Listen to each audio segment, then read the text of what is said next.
Para business leaders dan intellectual business community, kita lanjutkan diskusi kita hari ini.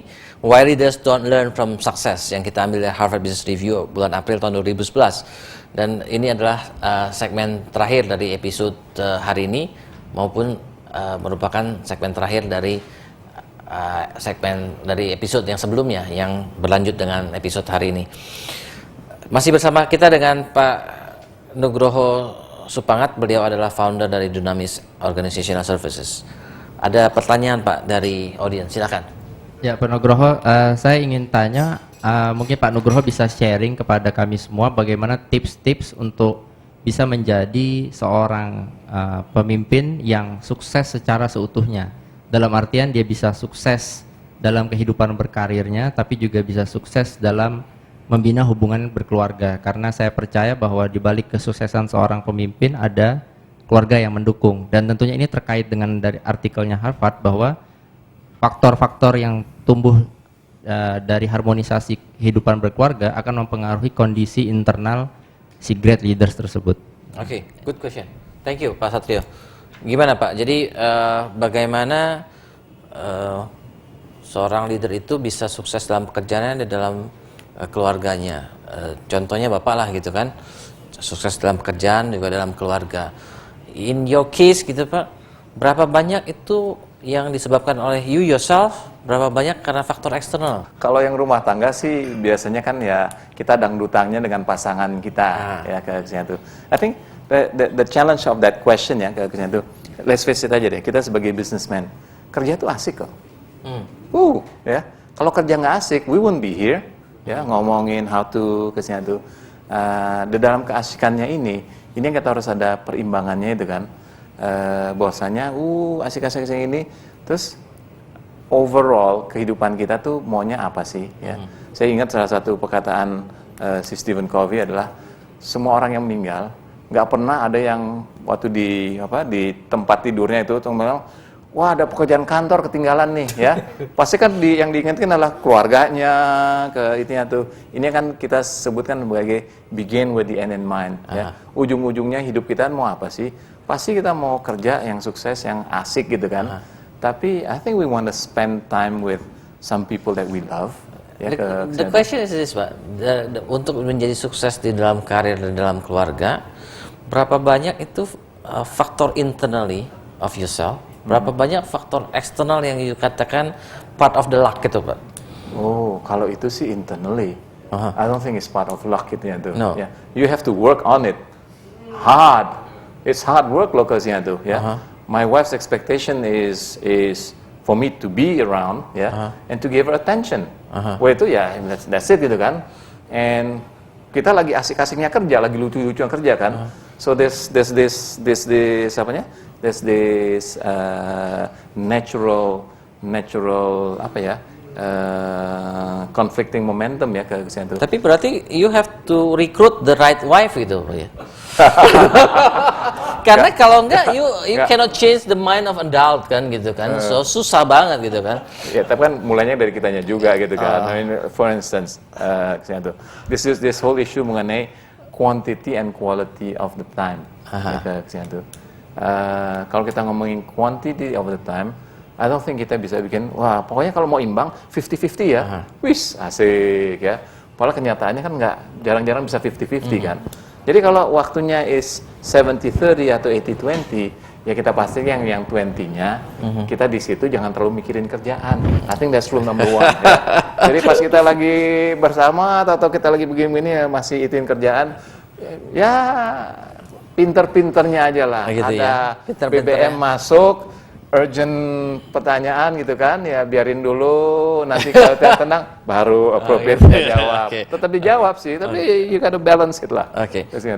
Back to business Pak, katanya kan bisnis lebih gampang ya. Nah, untuk kita bisa repeat the success ya, tentunya ada sesuatu yang harus kita pelajari ya, untuk supaya kita bisa repeat the success. Lebih baik kita pelajari tekniknya why we were successful, atau lebih baik kita mengasah instingnya Pak?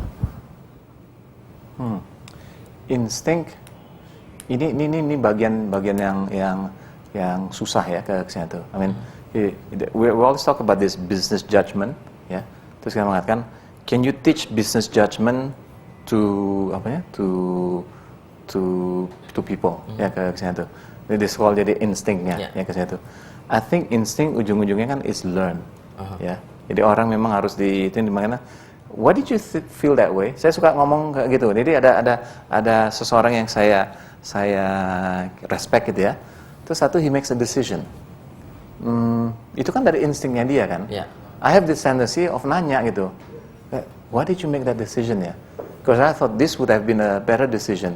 Ya, nggak nunggu dia ngomongin gitu kan. Tapi I would ask that questionnya tuh supaya bisa belajar develop that business instinct kan.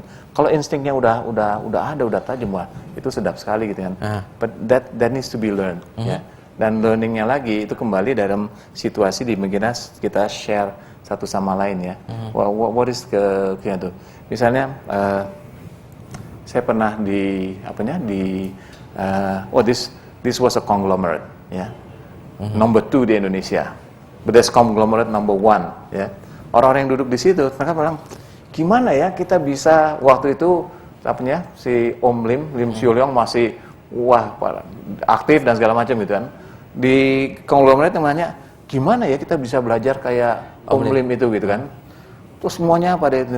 Terus ada yang jawab gitu, ya itu kan 1 dari sejuta, ya, it's 1 in a million gitu kan. Why are you trying to copycat the ini kan? Lebih baik kan kita mencoba belajar, ya, but not thinking that we will instantly have the same gitu ya. Ya kembali ke this learning curve kitanya ya. Oke, Pak, karena waktu I have to summarize the discussion kita hari ini, termasuk discussion kita pada episode sebelumnya. Jadi dari topik why leaders don't learn from success yang diangkat dari Harvard Business Review bulan April tahun 2011, kita have discussed this dan kita melihat bahwa memang sih untuk kita sukses itu kelihatannya menyenangkan, tetapi pertanyaannya adalah how we sustain that, ya. Jadi bagaimana kita bisa celebrate that, tetapi juga berpikir after celebration bagaimana we sustain the success ini, ya. Karena itu maka pada saat itu kita bisa masuk kepada pemikiran untuk membedah sukses ini, di mana sih yang membuat kita sukses supaya we can repeat.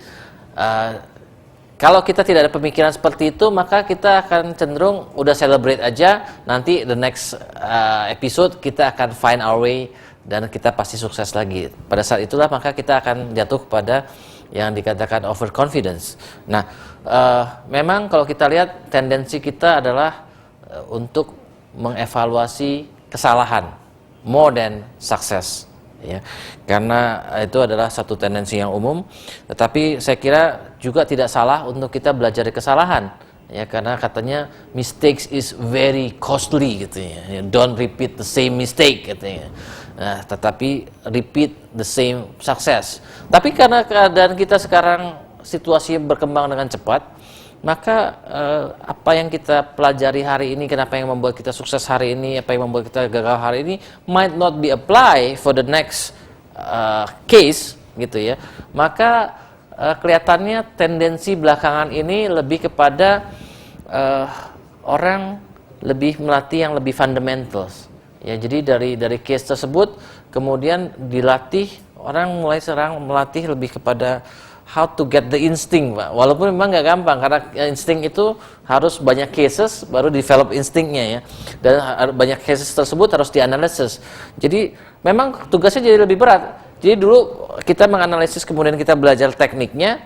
Setelah 1, 2, 3 cases, kita belajar teknik tersebut, kita dapat, kita apply the next case-nya, most probably kita bisa sukses. Tapi sekarang karena patternnya demikian banyaknya, maka kita mungkin harus belajar 10 cases baru kita dapat satu benang merah yang kira-kira mungkin kalau kita repeat ini bisa jadi sukses gitu ya.